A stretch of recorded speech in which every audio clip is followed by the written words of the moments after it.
अरहन्ताणं नमो अरहन्ताणं नमो अरहन्ताणं। साधना के लिए शक्ति चाहिए और शक्ति के लिए शरीर चाहिए। शरीर के बिना शक्ति नहीं होती और शक्ति के बिना साधना नहीं होती। शक्ति शरीर में पैदा होती है। हम नहीं खाते, यदि बिना खाए शक्ति प्राप्त हो जाती,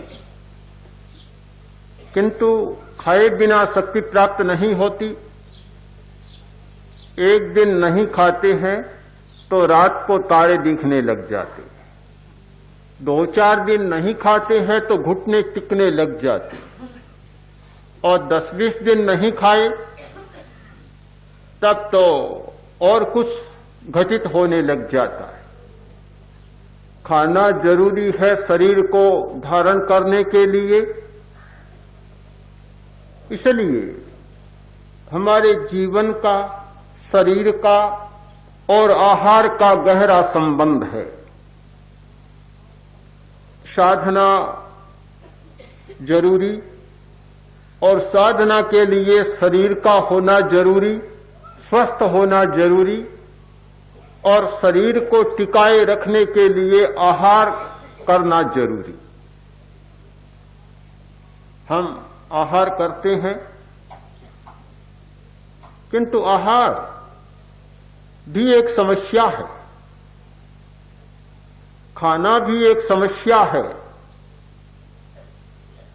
बहुत बड़ी समस्या है कि क्या खाएं, कितना खाएं, कब खाएं।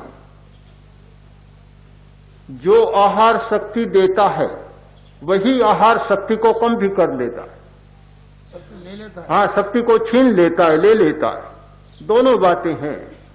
आहार एक आलंबन है तो आहार एक खतरा भी है। इसलिए मनुष्य को विवेक करना होता है। काम नहीं चलता विवेक के, आहार की बड़ी कठिनाई होती है। क्या खाएं, एक बहुत बड़ा प्रश्न होता है हर व्यक्ति के सामने और साधक के सामने। क्या खाएं? कुछ लोग पेट भरकर खा लेते,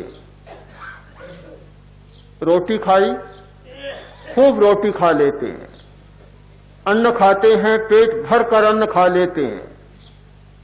ऐसा लगता है कि अब भूख नहीं है, पूरा पेट भर गया। पेट भर गया, शरीर को भूख नहीं, पर शरीर को जो मिलना चाहिए वह नहीं मिला। कोरा अन्न खाया तो शरीर को कोरा श्वेत सार मिला। अन्न श्वेत सार होता है, श्वेत सार मिला।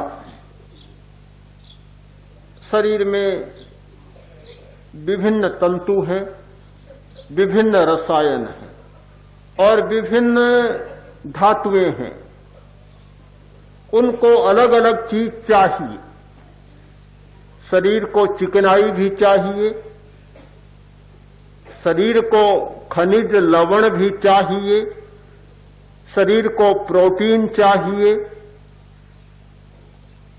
और शरीर को विटामिन, जीवन सत्व भी चाहिए। वे सारी चीजें नहीं मिलती है, प्रोटीन नहीं मिलता है तो नई कोशिकाओं का निर्माण होने में बाधा आ जाती है, स्वास्थ्य गड़बड़ा जाता है। एक बात से हमारा कोई काम नहीं चलता। अनेकांत, ये जीवन का अनेकांत है, ये शरीर का अनेकांत है कि एक से काम नहीं चलता। आज से 50 वर्ष पहले लोग बहुत जल्दी बूढ़े हो जाते थे, और बूढ़ा होने का कारण था कि प्रोटीन बहुत खाते, या श्वेतसार या प्रोटीन, खूब अन्न खाओ, खूब मिठाइयां, खूब दूध, घी, दही, बस खूब खाओ। सारा भोजन पौष्टिक होता, जल्दी बूढ़ा होना ही है। खूब दूध पीने वाला जवान नहीं रह सकता, जल्दी बूढ़ा होगा। खूब रोटी खाने वाला जल्दी बूढ़ा होगा, क्योंकि बुढ़ापे को बचाने वाले तत्व हैं क्षार। क्षार तो मिलता नहीं, कोरा पौष्टिक मिलता है, अम्लता बढ़ाने वाला मिलता है। हमारे भोजन के दो मूल तत्व होते हैं, एक अम्ल और एक क्षार। कोरा अम्ल तत्व मिलता, अम्ल खटाई बढ़ाने वाला, उससे मृत्यु जल्दी, बुढ़ापा जल्दी, शक्ति क्षय जल्दी और बीमारियों के लिए निमंत्रण।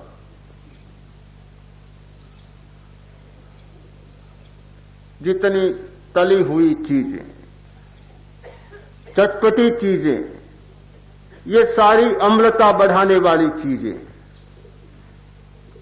चीनी खाने में तो बहुत मीठी लगती है, किंतु परिणाम उसका होता है अम्लता को बढ़ाना, खटाई बढ़ाने वाली। भारतीय दर्शन का सूत्र याद करें, एक महत्वपूर्ण सूत्र है कि प्रवृत्ति को मत देखो, परिणाम को देखो। घटना को मत देखो, उसके विपाक को देखो। विपाक में क्या होगा? परिणाम में सुंदर होता है वह सुंदर होता है, परिणाम में असुंदर होता है वह असुंदर होता है, परिणाम में मधुर होता है वह मधुर होता है, और परिणाम में कटु होता है वह कड़वा होता है। परिणाम के आधार पर भारतीय दर्शन में सिद्धांत का प्रतिपादन किया गया, प्रवृत्ति के आधार पर नहीं किया गया। प्रवृत्ति तो अभी अच्छी लगती है, पर हमारी तो कहावत है, अरे अभी तो तिलक किया है, सूखे तब देखना। सूखे तब देखना, अभी तो संबंध जुड़ा है, आगे देखना क्या होता है। अभी तो नई नई शादी की है, आगे देखना क्या होता है। हाँ, कैसा रंग खिलता है। तो नया संबंध, नया योग, नई प्रवृत्ति का मूल्यांकन नहीं किया जा सकता। मूल्यांकन परिणाम काल में किया जा सकता है कि परिणाम क्या होता है। चीनी खाने में मीठी और परिणाम में खटाई बढ़ाने वाली, अम्लता बढ़ाने वाली। आंवला खाने में खट्टा होता है, परिणाम में मधुर होता है। आंवला मधुरता पैदा करता है, अम्लता को कम करता है, और चीनी अम्लता को बढ़ाती है। लोग, कल ही मैंने सुना, शिविर में कमरे में बैठा था, बाहर से आवाज आ रही थी कि दूध फीका है, चीनी नहीं।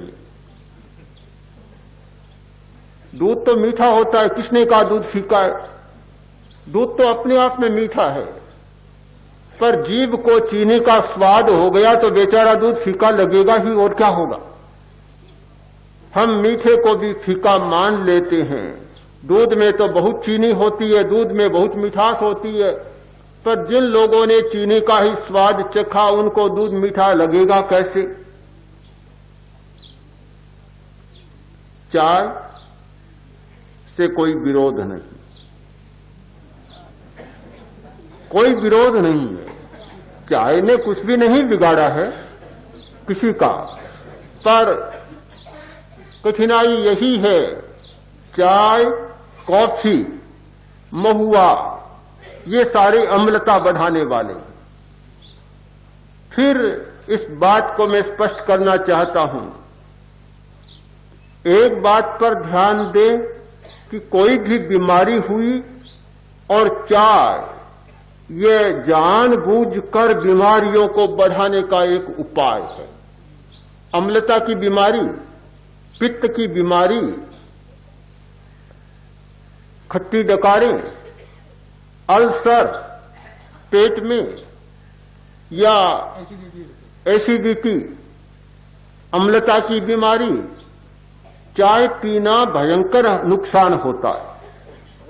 हमें ये ज्ञात होना चाहिए कि किस बीमारी में चाय लेनी चाहिए और किस बीमारी में नहीं लेनी चाहिए। चाय कोई परमात्मा नहीं है जो सारी बीमारियों को मिटा दे। चाय कोई सर्वशक्तिमान तत्व नहीं है जो सब कुछ ठीक कर दे।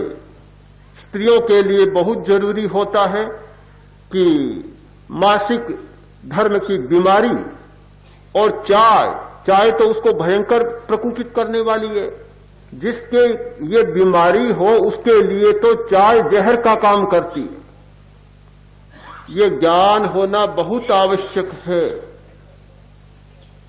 कि कोई भी चीज हमेशा लाभदायक नहीं होती। दूध बड़ा अमृत माना जाता है, किंतु पेट में गड़बड़,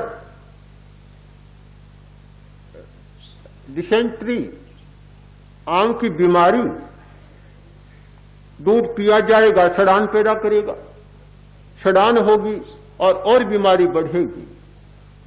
हर पदार्थ का हर स्थिति में लाभ होता है और हर पदार्थ का एक स्थिति में नुकसान होता है।